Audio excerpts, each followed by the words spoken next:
Mr. B.C. Vora, Mr. Anil Razdan, Mr. Kakadima, Mr. Kenworthy, Mr. Perinua, Mr. Tu, Dr. Tu, Mr. Oberoi, and Dr. Garg. All the speakers who have spoken about the conference appear to be fairly content with what has been deliberated over the last 3 days.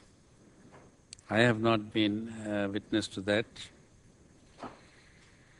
But from what they have said, it appears that World PetroCoal has very well made a place for itself internationally, and there is a lot of significance in what they do.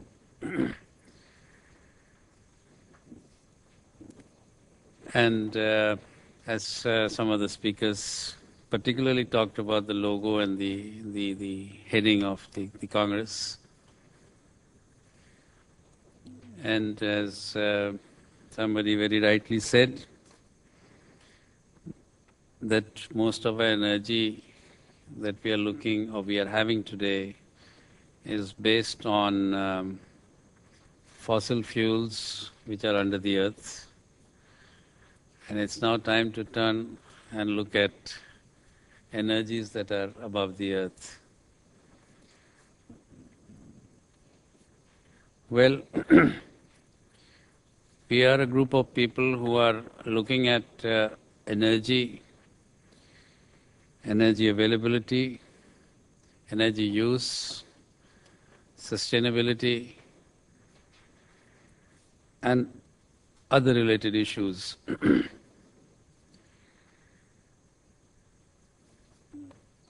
Perhaps each country looks at its own requirements of energy separately. And a developing country with a very high rate of growth will always be demanding a very high rate in the use of energy in the country. At times we do make comparisons when we talk of per capita consumptions. And the pitfall is that you want to reach a high level where you compare yourself with the best, or rather that country which consumes the maximum per capita.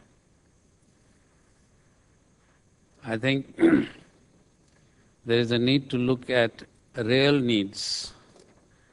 And real needs means the need which can be associated with a reasonable standard of living. Energy is something that needs to be conserved. For the purposes of sustainability, there is an urgent need to see whether energy can be conserved and what output a person can give, or what kind of living one can have with lesser input of energy.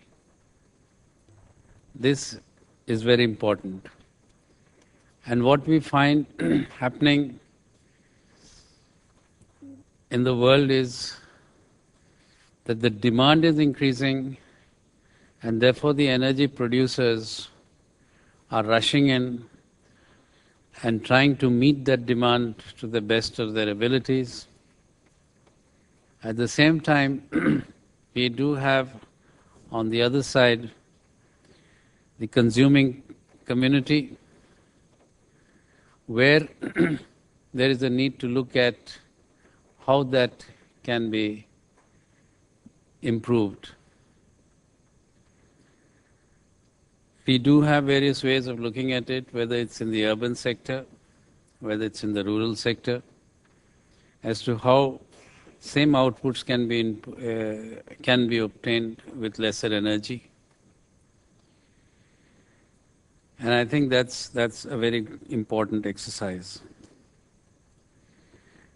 coming to India and coming particularly to coal,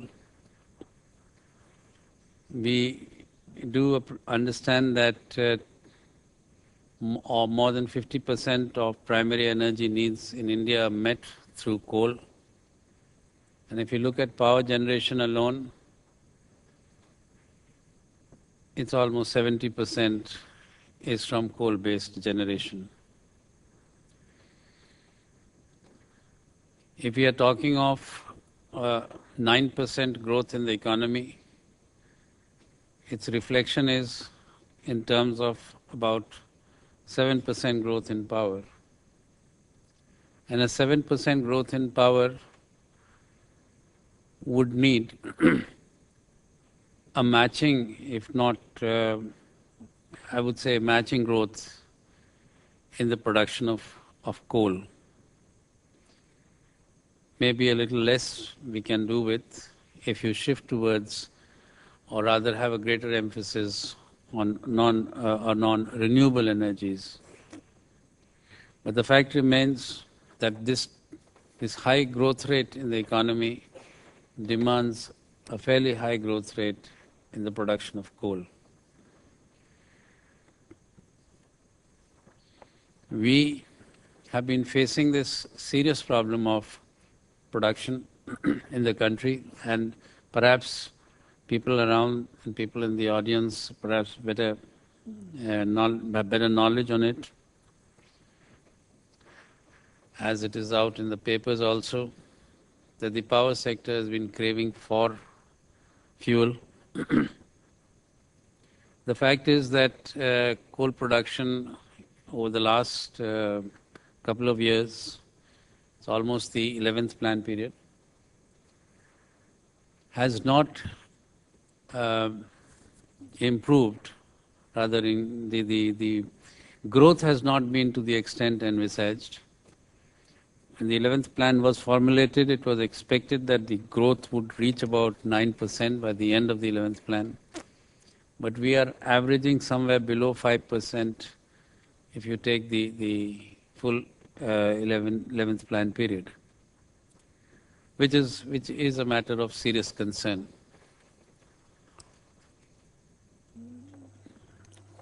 We often fall back to say that the shortages can be met from imports. We have now also realized that this is not such a straight answer.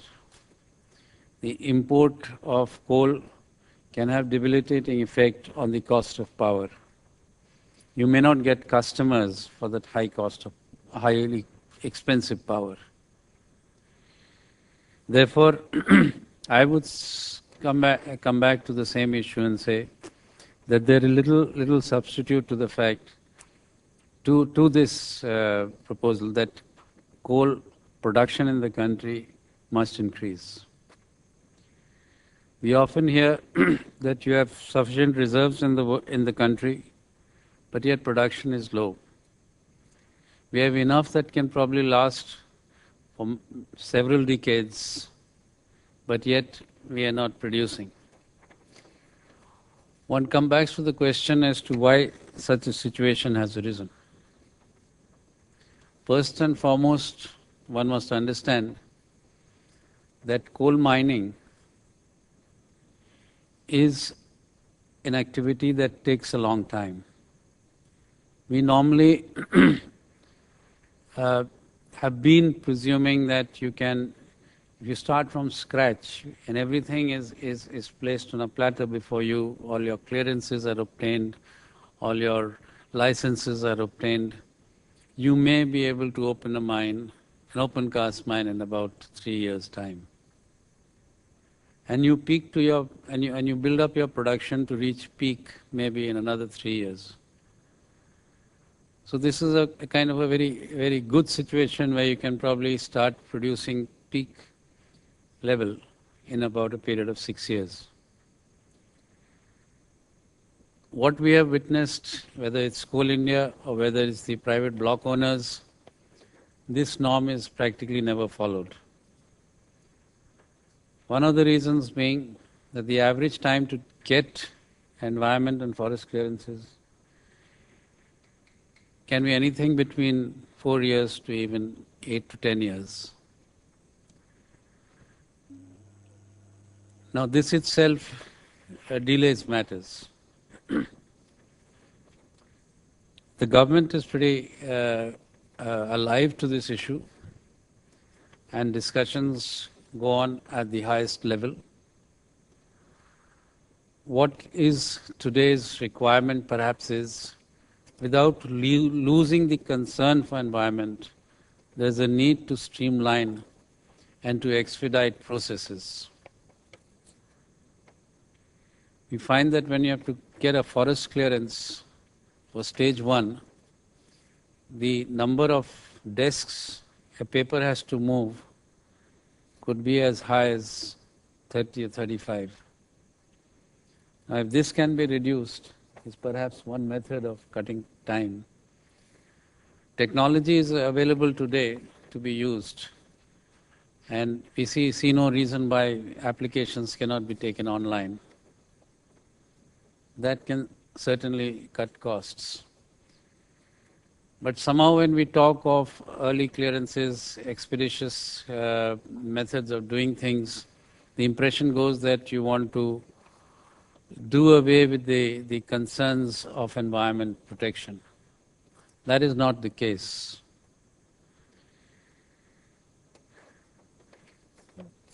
The other issue that plagues coal industry in India is transportation.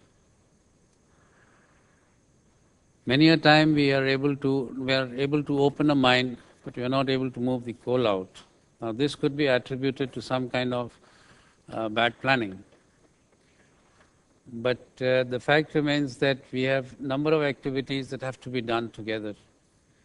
You have to get your clearances for the mine, you have to start procurement of equipment, you may be engaging a miner, so you have to start tendering out.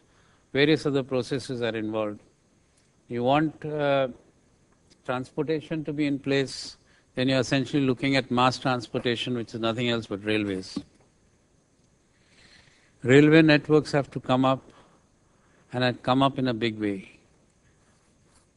Now, we've been hearing of the freight corridor for many years, and I think now government has been talking seriously, and we have seen some movement. We are hopeful that during the next couple of years, maybe in the next plan period itself, we will have these corridors. But these corridors may not be adequate enough for our coal evacuation. The unfortunate part is that while we know where the main coal fields are, we could have planned a much better transportation evacuation system. It's not to say that the people who have been in the government or otherwise have not thought of that. They certainly have thought of it. And they have identified all those areas where specific rail lines, sidings, transportation is required. But the problem is in implementation. We hit against the same blockades as one hits against while talking of opening of coal mines.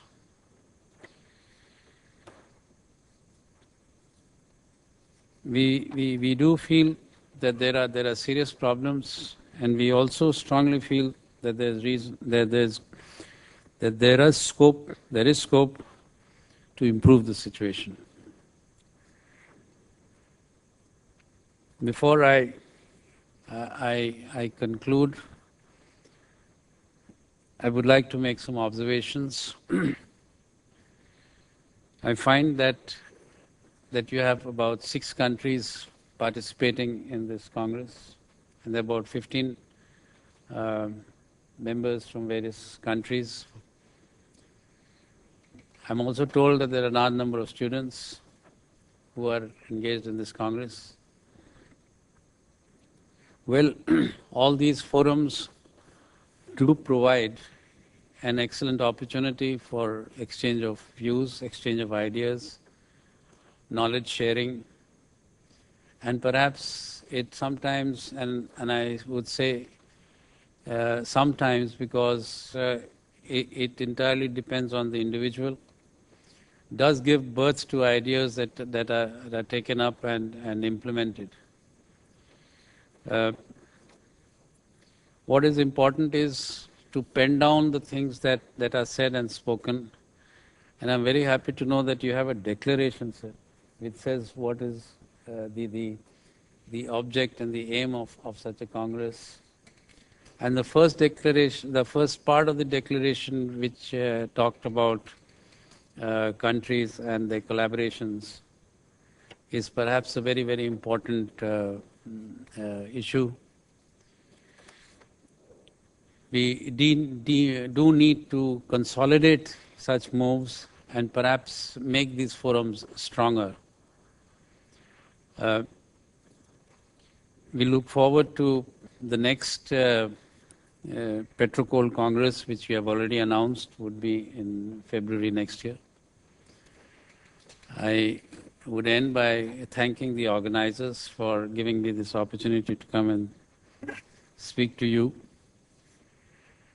And since this is the valedictory session, I cannot say that the Congress is, you will have good discussions and things. That's already over. I can only say that what you have penned down and what you have written should be taken seriously and should be carried to its logical conclusions. Thank you very much.